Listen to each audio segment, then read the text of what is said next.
Resilience Law Academy.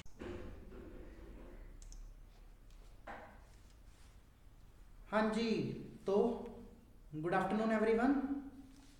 Let's continue with the POCSO once again. We were discussing the case of ERA versus State and City Delhi. Two judge bench decision 2017 supreme Court. ठीक है, इसमें हमने कर लिया था honourable Mister Justice Deepak Mishra का view. Now we will move to the view of honourable Mister RF Nariman Justice. अब Nariman Justice ने इशू क्या था कोर्ट के सामने, फर्स्ट एंड फॉरमोस्ट मेरे को वो बताइएगा प्लीज. इशू कोर्ट के सामने ये था कि whether under the definition of the child in section 21D of the POCSO will a biological child will be calculated, जो उसकी एज है वो उसकी बायोलॉजिकल एज ही हम काउंट करेंगे, और the mental age will also be considered. कि लेट्स से मान लो एक पर्सन है, he is 30 years of age, लेकिन उसके जो mentally he is not much developed, और वो कितनी एज है उसकी मेंटली वो कितना स्टेबल हो गया, लेट्स से 16 ईयर्स का हो गया, 17 ईयर्स का हो गया, तो ही स्टिल अ चाइल्ड. अब इसके ऊपर देखो Justice RF Nariman, I have sent you the PDF, उन्होंने क्या व्यू दिया. Now to the issue as to whether considering that the POCSO Act is a beneficent or penal legislation, whether definition of child in section 21D thereof can be extended to include person below the mental age of 18 years. So this was the issue before the court. Same formulate RF Nariman Justice ने भी किया. अब इन्होंने एक बात कही है, purposive interpretation तो कोर्ट दे सकता है, लेकिन उसकी भी एक लक्ष्मण रेखा है. There is a border line, एक बाउंड्री लाइन है. आप उस लक्ष्मण रेखा को क्रॉस नहीं कर सकते.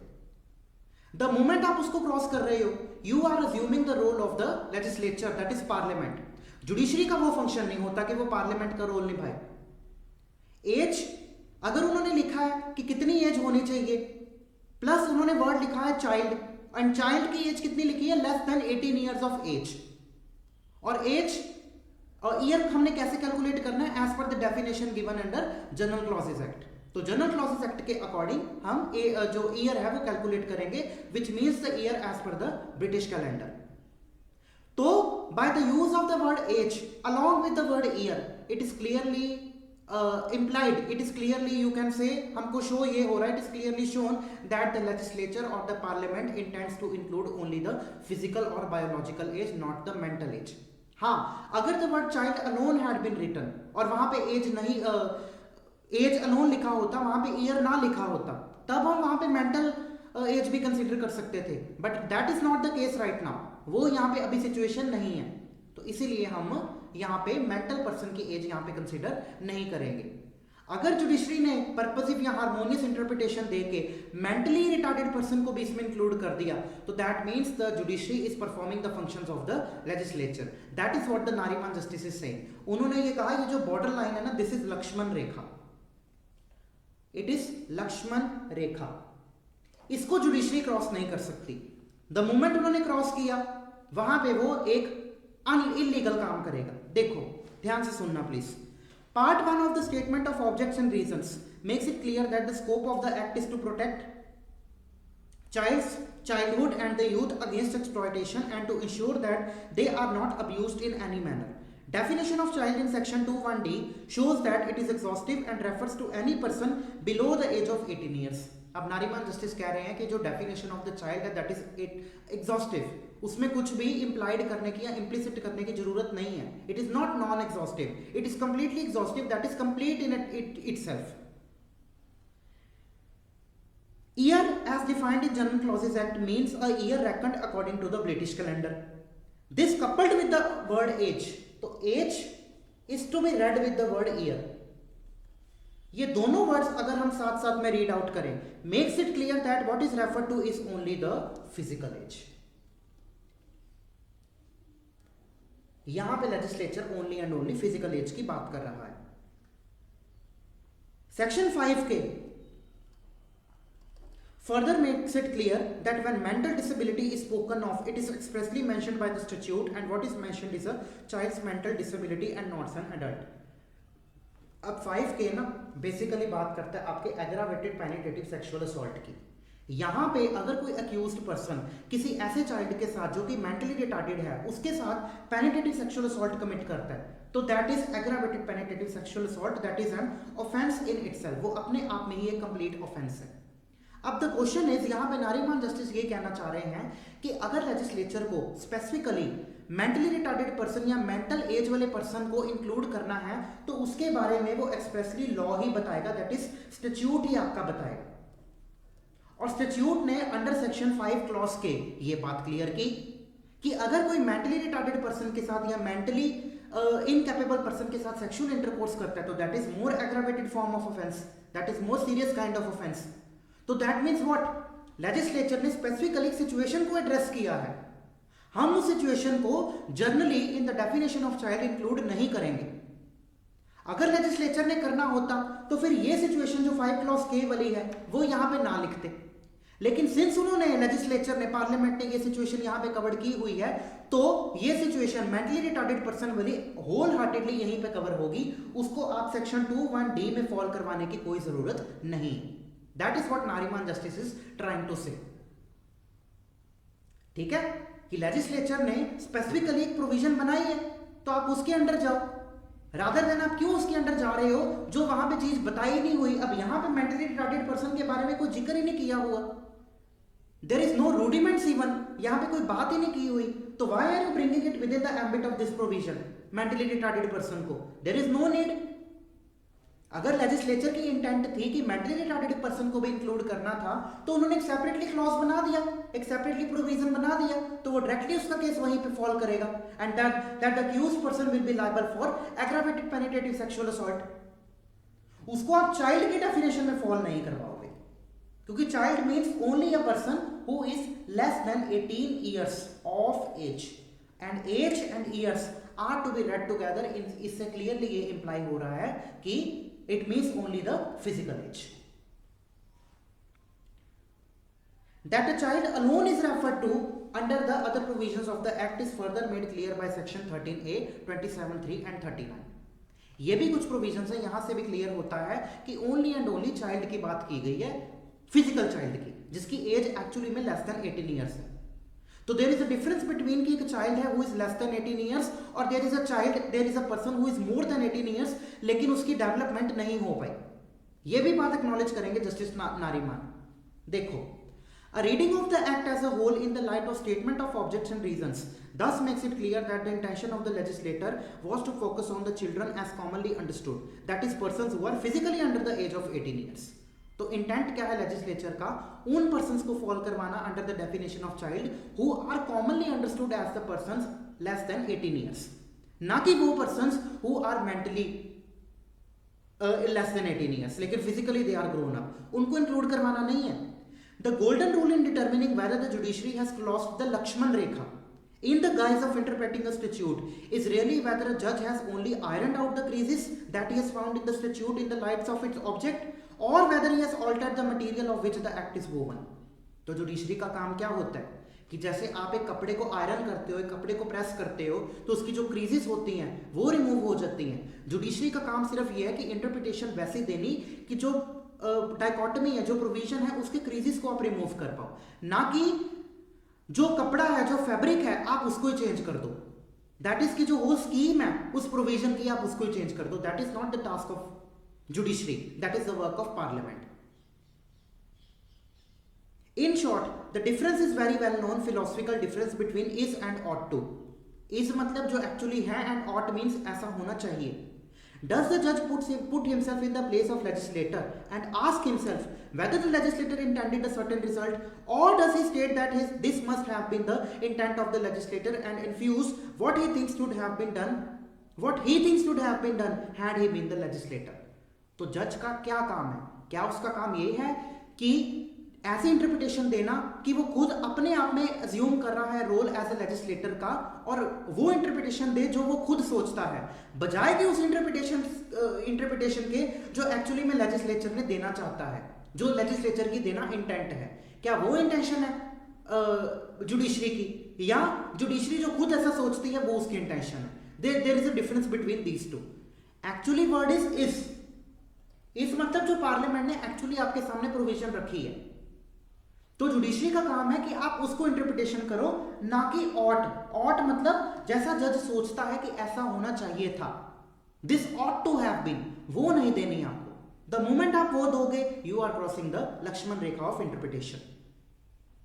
If the letter it is clear that the judge then would add something more than what there is in the statute by way of the supposed intention of the legislator and would go beyond creative interpretation of the legislation to the legislating itself। तो यहाँ पे judiciary अगर ought वाली interpretation देगा तो judiciary क्या कर रही है, लेजिस्लेट कर रही है, लॉ बना रही है, which is not the work of judiciary because we have the doctrine of separation of powers।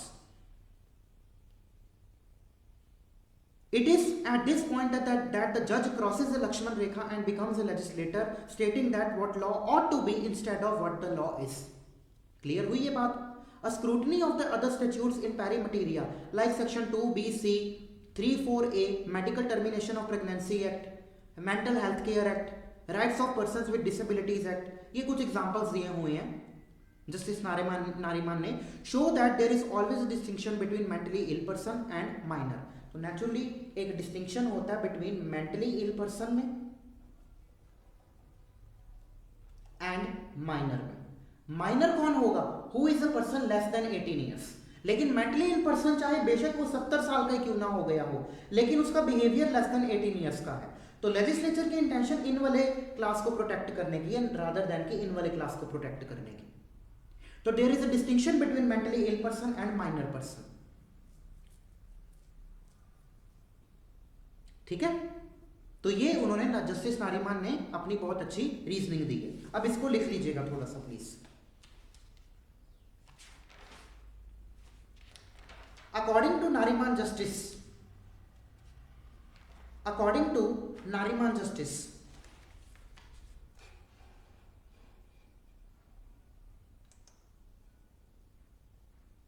The definition of child in section 21D, the definition of child in section 21D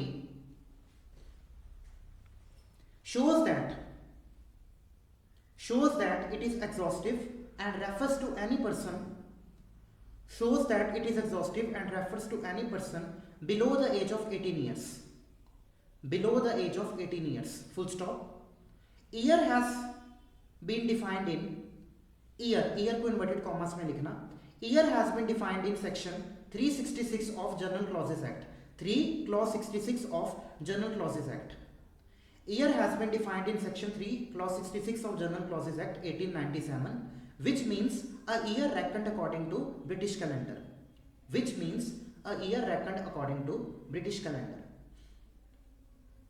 full stop। This coupled with the word age makes it clear that what is referred to is physical age only,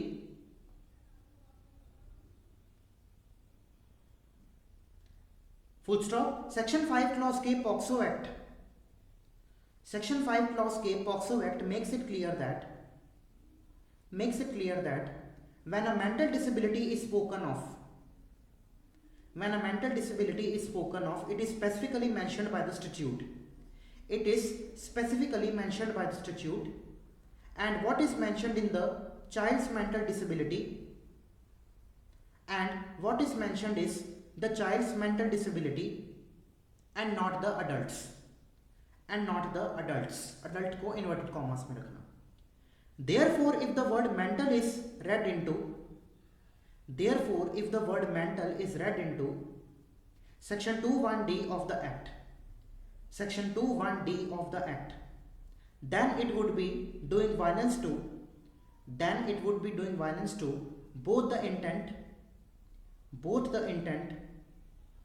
and language of the parliament,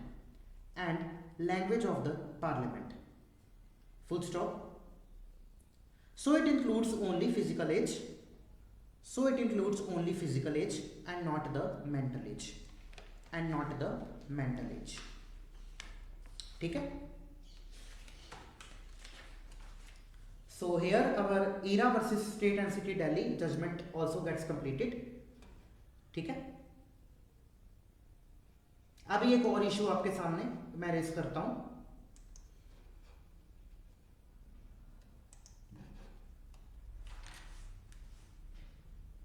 अच्छा, POCSO में अगर आपने perpetrator that is accused के against कोई action file करना है, for example कोई FIR या कोई कंप्लेंट फाइल करनी है, ठीक है, तो आपको प्रूफ करना पड़ेगा age of the child. Age of the child ये आप कैसे प्रूफ करोगे? How will you prove the age of the child? How the age of the child, child means child victim, is proved?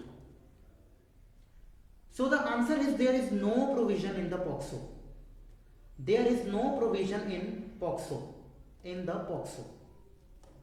तो फिर आप कैसे रेफर करोगे, determine करोगे age of the child?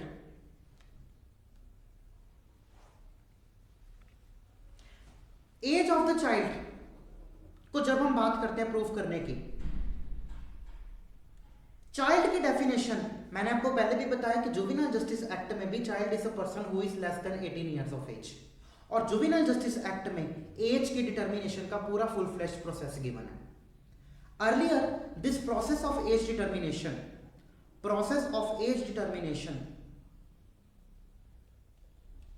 was governed according to rule number 12 of juvenile justice rules 2000। पहले ये इसके according govern होता था, ठीक है, 2000, क्योंकि ये जो रूल्स थे 2000 के ये बने थे pursuant to juvenile justice act 2000 से। एक 2000 का एक्ट आया था juvenile justice act, first and foremost यही एक्ट था, उसके परसुएंट टू ये रूल्स बने थे, और उसका रूल 12 जो था वो बताता था प्रोसेस ऑफ एज डिटर्मिनेशन। लेकिन किसकी? Child in the juvenile justice act में उसकी एज ये बताता था कि कैसे डिटरमिन करनी है, और उसमें ये बात क्लियर कट मेंशन थी रूल 12 में कि फर्स्टली आप सबसे पहले क्या चेक करोगे? द स्कूल सर्टिफिकेट और मैट्रिकुलेशन सर्टिफिकेट। अगर इसकी एब्सेंस होगी, only the absence of this above, you will go for the second option, that is date of birth certificate which you get from the municipality और पंचायत। अगर ये है available तो आपको यहां जाने की जरूरत नहीं है, अगर ये अवेलेबल नहीं है तो आप यहां पे जाओगे।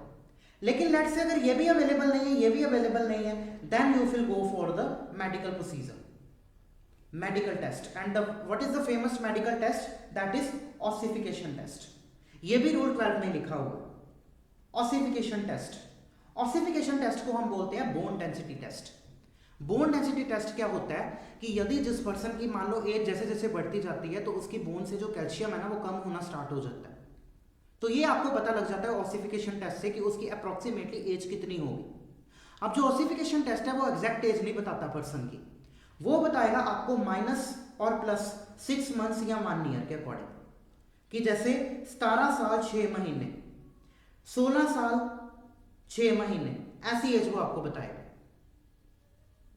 Plus minus 16 years 6 months. Ossification test का ये काम होता है, लेकिन it is sought as a last resort, ठीक है, ये सबसे लास्ट में चेक करवाया जाता है, कोर्ट इसका ऑर्डर करती होती है। लेकिन हुआ क्या? This was a procedure for determining the age under the juvenile justice act. इसी टाइम पे एक जजमेंट आती है,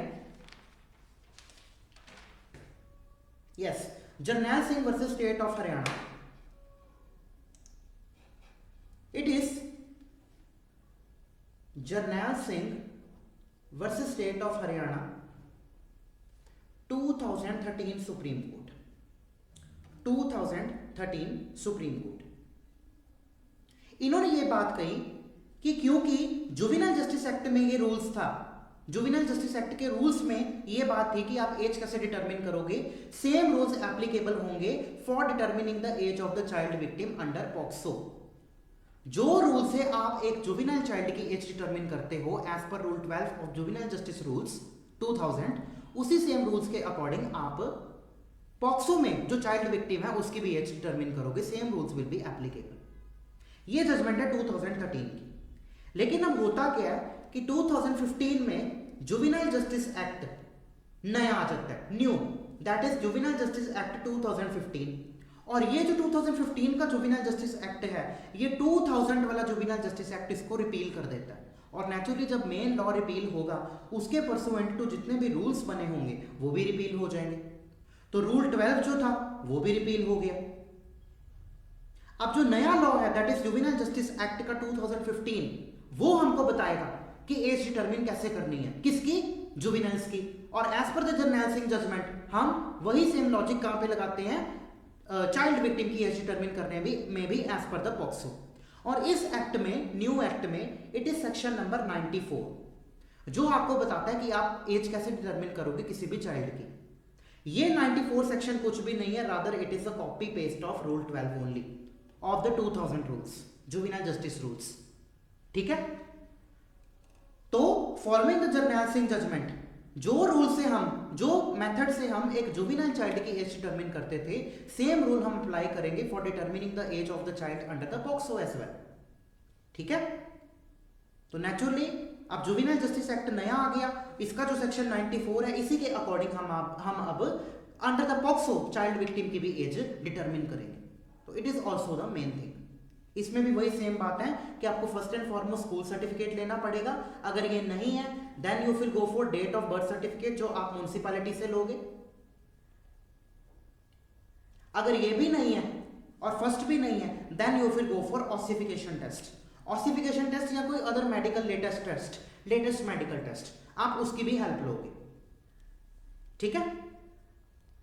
यही बात इन्होंने कही थी।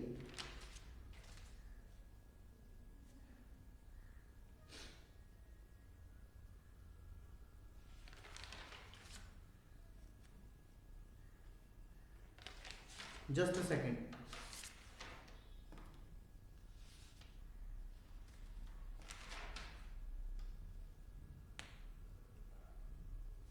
ठीक है। Now let's read section number 3। एक ट्रिक मैं आपको बताता हूं। Section 3 is to be read with section 4, 5 is to be read with section 6, 7, 8, 9, 10, 11, 12 ये इकट्ठे पढ़े जाएंगे। 3 के साथ 4 पढ़ोगे, 5 के साथ 6, 7 के साथ 8, 9 के साथ 10, 11 के साथ 12 आप रेड विद करोगे। ठीक है। Now let's read POCSO section number 3।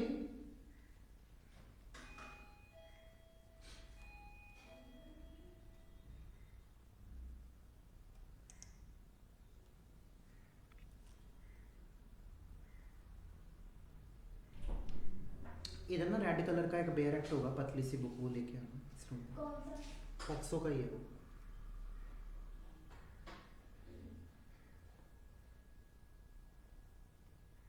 Today there will be a short class.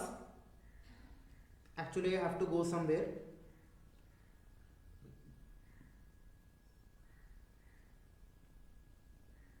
ठीक है।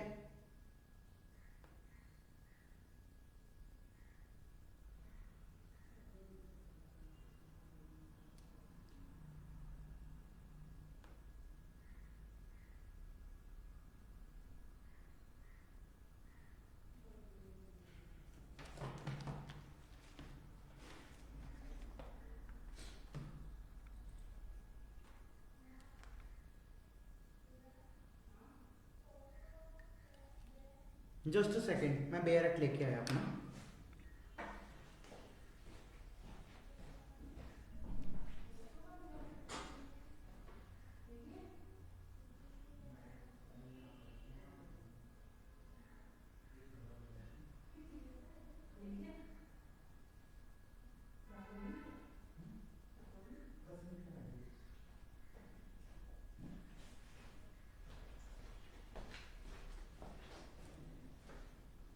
Sorry I forgot my bare act. Let's read section 3।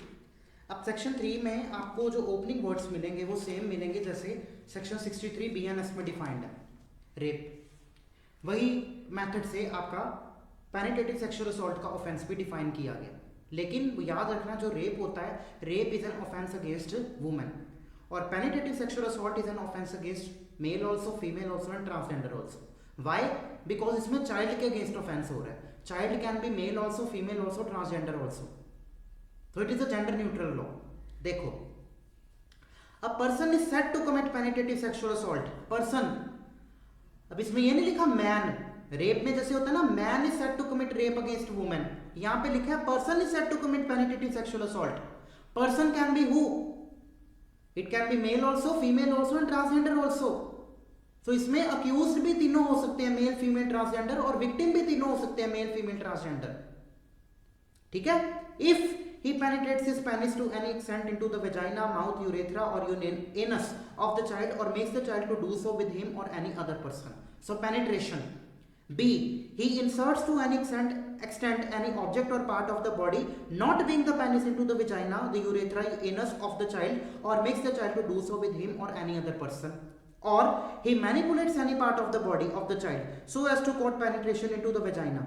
So as to cause penetration into the vagina. तो पहले वो manipulation कर रहा है ताकि वो पेनिट्रेशन कर सके। फर्स्ट में क्या है? पेनिट्रेशन। सेकंड में क्या है? इंसर्शन। इंसर्शन मतलब उसने क्या किया? कोई ऑब्जेक्ट किया या कोई other part of the body किया, नॉट द पेनिस। मैनिपुलेट कर रहा है। अब मैनिपुलेट का सबसे बेस्ट एग्जांपल होता है, जैसे for example he inserted his penis into the thighs of the victim, तो that is also manipulation. Purpose क्या है? So as to do the penetration. Thighs में इंसर्ट करने के बाद वो पेनिट्रेशन कर सकता है, तो that is the meaning of manipulation. ये आपको प्री में पूछा जाता है नॉर्मली। और he applies his mouth into the penis, vagina, anus, urethra of the child और makes the child to do so to such person और एनी अदर पर्सन, तो that is also a penetration. ठीक है? तो इसके opening words जो है वो क्या है? सेम। जो प्रोसेस कैसे होता है, तो एक्टस रियस क्या है, वो सारा ये है। एक्टस रियस से रादर इसको हम बोलेंगे एक्ट क्या है। एक्टस रियस तो पेनिट्रेशन होगा, लेकिन the act by which the penetration is caused, either by way of penetration simply penis, number 2 insertion, insertion क्या? Any object, number 3 manipulation so as to do penetration, and number 4 applying the mouth. ठीक है? अब इसकी punishment देखो please. Punishment for penetrative sexual assault कितनी दी हुई है? Shall not be less than 10 years but which में extend to life imprisonment and shall also be liable to fine. और फाइन कितना होना चाहिए? Just reasonable to meet the medical expenses and rehabilitation of the victim. ठीक है? तो इतना इसको फाइन होना चाहिए। Now the question before you is,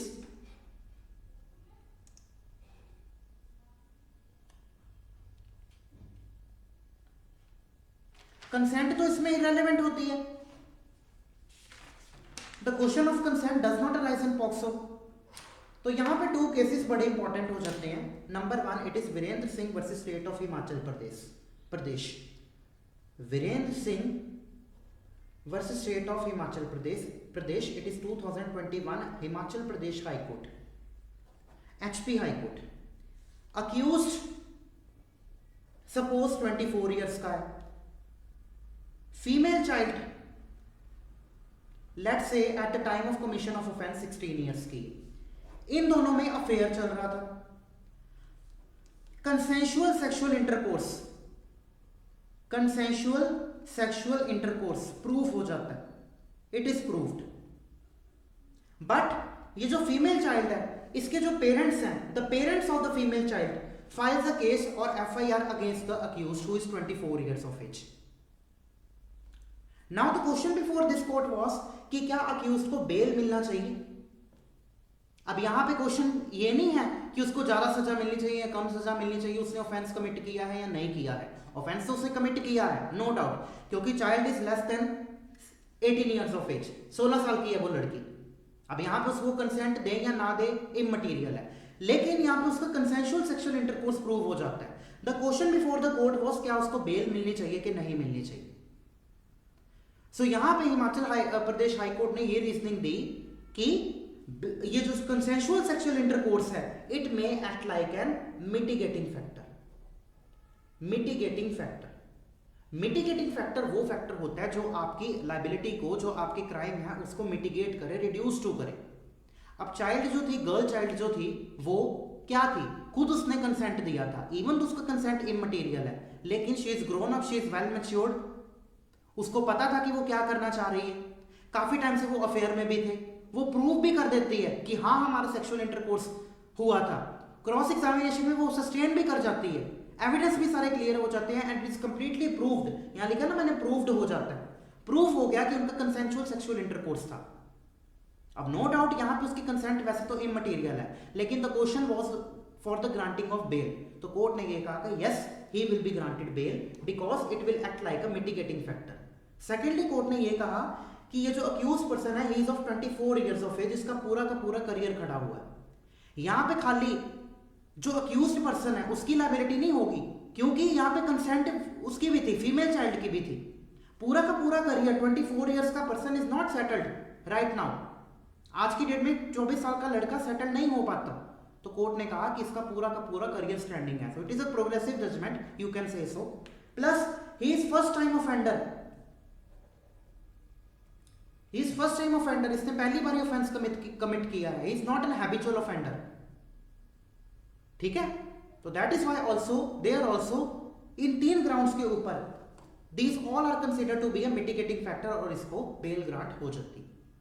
Virendra Singh accused was granted bail. लिखो एक पैराग्राफ लिखिएगा please, please take down one paragraph. Generally in POCSO, generally in POCSO the consent of victim, generally in POCSO the consent of victim is immaterial, the consent of victim is immaterial, but while granting the bail,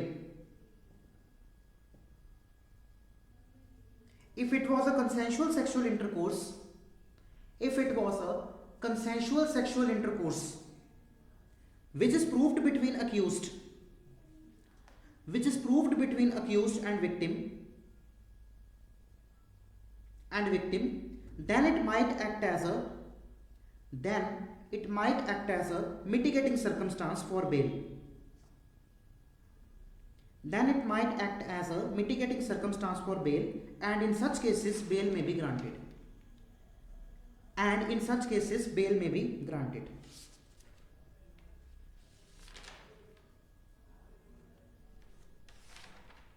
एक और case लिखिएगा please, Mahendra Subhash bhai Wankhede, Mahendra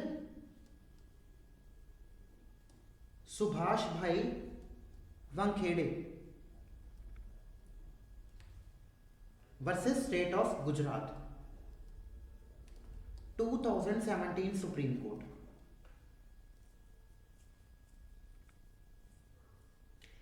accused इसमें 19 years का male, victim is a girl, she is of 16 years, consensual sexual intercourse prove हो जाता है, it is proved। अब यहां पे प्ले क्या ली गई थी कोर्ट में कि क्योंकि consensual sexual intercourse prove हो गया है which is a mitigating factor, mitigating circumstance, आप नो डाउट इसको सेंटेंस तो दो अक्यूज्ड को, लेकिन लेस कर दो sentence, lesser sentence would be given. हमने पनिशमेंट पढ़ी पॉक्सो में कितनी है, it is I think so minimum 10 years.